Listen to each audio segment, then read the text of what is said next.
조국혁신당 대표 조국입니다. 저는 오늘 제7공화국으로 진입하기 위한 10번째 헌법 개정을 촉구하기 위해 이 자리에 섰습니다. 국민 여러분과 의원님들께 우리의 미래를 향한 담대한 여정을 제안합니다. 헌법은 나라가 돌아가는 근본 원칙입니다. 국민의 삶은 이 안에서 이루어집니다. 현 세대와 미래 세대의 가치와 지향을 담고 있습니다. 그래서 대단히 중요한 규범입니다. 현행 제6공화국 헌법은 국민들께서 길고 긴 투쟁 끝에 1987년 피 맺힌 60항쟁을 통해 일궈낸 것입니다. 영화 변호인, 남영동, 1987 등을 상기해 보십시오. 그런 투쟁과 희생으로 만들어진 현행 헌법의 요체는 두 가지입니다. 독재 종식과 대통령 직선, 그리고 자유권 보장입니다. 37년 한 세대가 훌쩍 지났습니다. 다른 선진국가에서 200년에 걸쳐 벌어질 일이 그새 우리나라에서 재현되었습니다.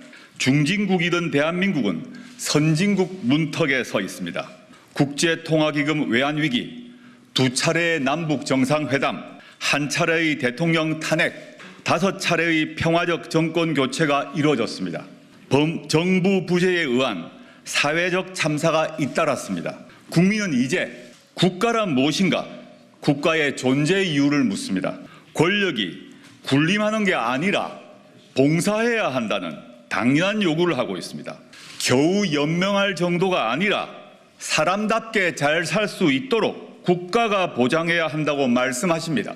이는 국가가 베푸는 시혜가 아니라 국민의 기본적 권리이어야 합니다. 이에 저는 22대 국회에 개헌특별위원회를 설치하자고 제안합니다. 개헌특위에서는 제7공화국 헌법을 논의하게 될 것입니다. 조국혁신당은 개헌안에 담고 싶은 것도 많고 준비도 충분히 했습니다. 그러나 조국혁신당은 오늘 제7공화국 개헌에 반드시 담아야 할 최소한의 개정사항 7가지를 다음과 같이 제시합니다. 첫째, 부마민주항쟁, 5.18 민주화운동, 60 민주항쟁을 헌법 전문에 수록합니다. 현행 헌법 전문은 3.1운동으로 건립된 대한민국 임시정부의 법통과 불의에 항거한 4.19 민주이념을 계승한다고 되어 있습니다. 이에 더하여 부마, 5.18, 60 정신의 계승을 헌법에 수록하는 일은 지극히 당연한 일입니다. 이들 운동과 항쟁은 정치적으로는 물론 법률적으로도 복권되어 국민의 마음에 뿌리 내린 바 있습니다. 7공화국 헌법 전문에 유구한 역사와 전통에 빛나는 우리 대한국민은 3.1운동으로 건립된 대한민국 임시정부의 법통과 불의에 항거한 4.19 혁명, 부마민주항쟁과 5.18 민주화운동, 60 항쟁의 민주 이념을 계승하고 라고 새겨야 합니다. 두 번째, 수도는 법률로 정한다는 조항을 신설합니다. 현행 헌법에는 수도 규정이 없습니다. 그러자 서울이 대한민국 수도인 것은 관습헌법이라고 헌법재판소가 결정했습니다. 이 때문에 지방 분권과 자치 발전을 위해 수도를 이전하려는 노력이 좌절됐습니다. 현재 지방 공동화를 넘어 지방 소멸 위기론이 나오는 지경입니다. 헌법에 새 규정을 넣어 법률로 이를 정하면 수도를 온전히 이전할 수 있게 됩니다. 세 번째, 대통령 5년 단임제를 4년 중임제로 바꿉니다. 1987년 헌법이 대통령 단임제를 채택한 이유는 딱 하나입니다. 독재 정권의 장기 집권을 막기 위해서였습니다. 대한민국은 이제 평화적 정권 교체가 자연스러운 나라가 됐습니다. 국민 역량을 믿고 대통령 중임제를 채택할 시점이 됐습니다. 책임 정치를 구현하고 국정의 연속성과 일관성을 강화하기 위해 중임제로 바꿔야 합니다. 그리하여 현행 대통령의 임기는 5년으로 하며 중임할 수 없다를 대통령의 임기는 4년으로 하되 연이어 선출되는 경우만 한 번 중임할 수 있다로 바꿔야 합니다. 개헌을 위한 국민투표를 2026년 6월 3일로 예정된 지방선거 전에 할지 지방선거와 함께 실시할지는 개헌특위에서 논의하면 됩니다. 혁신당은 가능한 다음 지방선거 전에 국민투표를 실시하고 대통령 선거를 지방선거 때 함께 실시할 것을 요구합니다. 대선과 지방선거 시기를 맞춰 전국 단위 선거 횟수를 줄이면 그만큼 국력 낭비를 막을 수 있을 것입니다. 이를 위해 부칙 조항을 두어 현직 대통령 재임 기간을 조정할 수 있을 것입니다. 네 번째, 검사의 영장 신청권을 삭제합니다. 현행 헌법에 영장은 검사의 신청에 따라 법관이 발부하게 되어 있습니다. 검찰청은 법무부 외청에 불과하지만 준사법기관을 참칭하며 사실상 무소불위의 기소 권력을 누립니다. 통제도 거의 받지 않습니다. 해외에서도 일부 독재국가를 빼고 이처럼 강한 권능을 가진 검찰은 없습니다. 이로 인한 폐해는 자의적 수사와 기소권 남용을 넘어 검찰 독재 정권의 탄생으로 이어졌습니다. 이에 영장 신청권을 헌법에서 삭제하고 신청 주체를 법률로 정하도록 합니다. 현행 12조 3항과 16조의 검사의 신청에 의하여를 각각 고쳐 체포 구속이나 압수수색을 할 때는 적법한 절차에 따라 청구되고 법관이 발부한 영장을 제시하여야 한다와 사실 이에 더하여 현행 헌법 89조 16호에는 검찰총장이란 단어가 들어 있습니다. 추후 검찰청을 기소청으로 바꾸게 되면 바꿀 계획을 저희는 가지고 있는데 헌법이 바뀌지 않으면 검찰총장이란 단어를 유지해야 됩니다. 이런 점에서 추후 개헌특위에서 검찰총장이란 단어 역시 바꿔야 한다고 생각합니다. 다섯 번째, 사회권을 강화하는 일반 조항을 신설합니다. 인간다운 생활을 할 권리 보장 내용이 그것입니다. 사회권은 이미 헌법에 규정되어 있습니다. 근로권, 교육권, 환경권, 복지권 등입니다.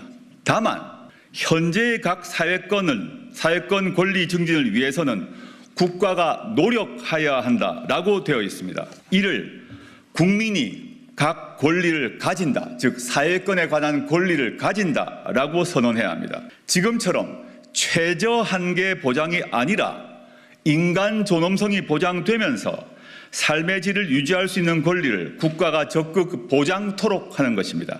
이에 모든 국민은 장애, 질병, 노령, 실업, 빈곤 등 다양한 사회적 위험으로부터 벗어나 적정한 삶의 질을 유지할 수 있도록 사회 보장을 받을 권리를 가진다. 모든 국민은 임신, 출산, 양육과 관련하여 국가의 지원을 받을 권리를 가진다. 모든 국민은 쾌적하고 안정적인 주거 생활을 할 권리를 가진다 등의 조항을 신설합니다. 추후 기후환경 문제에서도 추가되어야 될 것이라고 믿습니다. 민생이 선진이 되는 나라에서 국민이 누릴 사회권을 헌법에 명기하자는 것이 저희의 요청입니다. 여섯 번째, 동일가치 노동, 동일 수준 임금을 명문화합니다. 고용 형태, 인종, 종교, 성별 등에 관계없이 동일 직업에 종사하는 노동자에게는 동일 임금 수준을 적용하고 노동의 양에 따라 임금을 지급해야 한다는 인식은 이미 국제적으로 인정되고 있습니다. 국가는 동일한 가치의 노동에 대해서는 동일한 수준의 임금이 지급되도록 노력해야 한다라고 헌법에 써놓아야 합니다. 일곱 번째, 토지 공개념을 강화합니다. 경제 질서와 관련해 불평등과 불공정을 고치기 위해서입니다. 부동산이 투기의 대상이 되었고 부의 대물림이 강화되고 있습니다. 청년들은 집 문제로 좌절합니다. 결혼을 포기해야 할 처지입니다. 그대로 둘 수 없습니다. 국가는 토지의 공공성과 합리적 사용을 위하여 필요한 경우에 한하여 특별한 제한을 하거나 의무를 부과할 수 있다라고 토지 공개념의 내용을 헌법에 분명히 할 필요가 있습니다.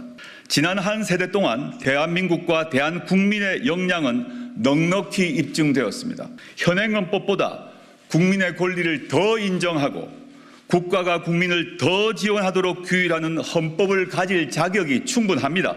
이에 더해 현재가 아닌 미래 세대를 위해서 우리가 나아갈 방향에 대해 밝혀야 합니다. 그러기 위해서 우리의 정치적 상상력을 최대치까지 뻗어보자고 요청합니다. 왜 안 되는지가 아니라 왜 해야 하는지를 논의합시다. 국민의 요구사항은 더 다양합니다. 잘 알고 있습니다. 향후 논의 과정에서 넣거나 빠질 것입니다. 저는 정치권과 국민이 참여하는 열띤 논의를 통해 결정될 것이라고 믿습니다. 우리 헌법 1조 2항은 대한민국의 주권은 국민에게 있고 모든 권력은 국민으로부터 나온다라고 돼 있기 때문입니다. 22대 국회가 열리면 국회와 국민 모두 개헌을 논의합시다. 감사합니다. 지금부터 잠시만 주목해 주시길 바랍니다. 구독자분들을 위해서 특별히 준비했습니다. 항상 여러분들에게 드리는 말씀이 있습니다. 이슈와 뉴스만 챙겨보셔도 충분히 돈을 벌 수 있다고 말씀을 드렸는데요. 여러분들 여기 보이시는 제 채널의 영상들을 보시면 어떤 생각이 드시나요? 단지 뉴스 영상만 보고 아무 생각이 없으신가요? 그렇다면 아주 잘못된 것이라고 생각합니다. 그 이유가 무엇이냐면 제가 4월 5월에 뭐라고 말씀을 드렸나요?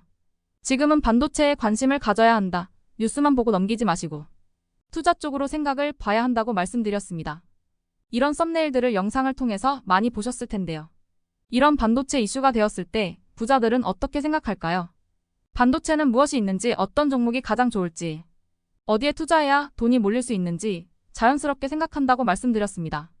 부자들이 봤을 때 이슈가 곧 돈으로 이어지고 그 이슈가 나에게 돈을 벌어준다는 경험적 확신이 있기 때문에 부자들은 사회적 이슈를 관심 있게 챙겨본다고 말씀드렸습니다. 이번에도 마찬가지입니다. 지난번에 구독자분들과 함께하는 주식으로 수익 내기를 진행했었는데요. 100% 무료로 진행을 했고 이 사진을 보시면 아시겠지만 구독 문자 메시지를 남겨주신 모든 시청자분들께 이렇게 반도체 관련주 중에 가장 급등할 확률이 높은 딱 한 종목을 드렸습니다. 4월 말 시지트로닉스를 추천을 드렸습니다. 여기 나와 있는 사진을 보시면 정확히 얼마에 매수하고 어떤 종목을 사야 하는지, 어느 지점에 팔아야 하는지 이런 부분들까지 여러분들에게 정확히 알려드렸는데요. 실제로 많은 분들께서 수익을 보셨습니다. 오른쪽을 보시면 아시겠지만 4월 말에 시지트로닉스를 소개해드리고 나서 실제로 며칠이 지나지 않고 이렇게 주가가 2배 이상 급등이 나왔습니다. 당시에도 굉장히 많은 분들이 제가 드린 이 종목으로 수익을 내셨습니다. 지난번과 똑같이 구독이라는 문자를 보내주시면 이번에 이슈가 되고 있는 주식 중에 앞으로 대장주의 구실을 하면서 주가가 가장 크게 상승할 한 종목을 시청자분들에게 문자로 종목명과 사고자 하는 시점을 모두 알려드리겠습니다. 혹시라도 나는 주식을 하지 않는다 하시는 분들은 주변에 주식에 투자하는 분들에게 추천을 해주셔도 되고, 연세가 있으셔서 투자가 어려우신 분들은 이 종목을 가지고 자녀분에게 한번 사서 수익을 내봐라 이렇게 조언을 하실 수도 있습니다. 이 영상을 보시고 계시는 시청자분들 중에 종목이 궁금하다 하시는 분들은 전화번호 010-5638-2209 똑같이 무료 추천 급등 주식 문자를 보내드리겠습니다. 돈을 받는 것도 아니고 투자를 대신해 드리는 것도 아니고 부담 없이 구독 문자 보내주시면 되십니다. 다른 것을 바라는 것이 아닙니다. 수익이 나신다면 구독과 좋아요 한 번씩 부탁드립니다.